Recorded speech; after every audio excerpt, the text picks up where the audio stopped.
Welcome to episode 87 of ProdPod, the podcast of productivity lessons in 2 minutes or less. I'm Sidney-Smith. When I picked up The First 20 Hours, How to Learn Anything Fast by Josh Kaufman, I was skeptical. However, he outlines successfully a 10-step process for rapid skill acquisition, and I think he's onto something potent. Choose a skill that really intrigues you. It's through this deep desire, and nothing short of that, that will get you to invest those first 20 hours. It's next important to remember that you can really only acquire one skill at a time with this method. Add another skill to your pile, and it's a pile, which means less focus, which means less desire.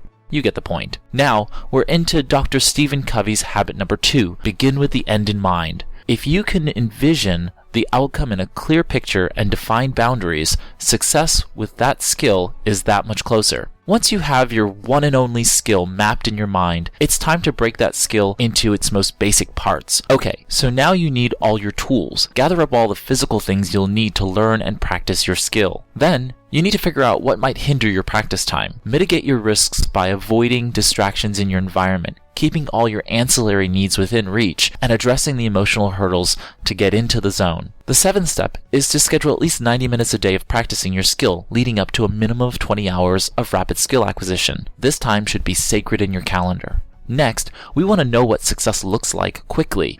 Kaufman calls for fast feedback loops. By using experts at your disposal, tools and apps for tracking or measuring your success, the faster and more feedback you get, the better you'll learn. Your practice should be done in 30-minute increments, which the author bases on the Pomodoro technique. Finally, remember, this is not a time to beat yourself up. You're going for more quantity of practice time over perfection. Laugh at your mistakes, stumbles, and fumbles, and then keep working at it. That's the first 20 hours in a nutshell. I hope you've enjoyed this episode of ProdPod. This is Sidney-Smith, and thanks for listening. Here's to your productivity success in 2 minutes or less.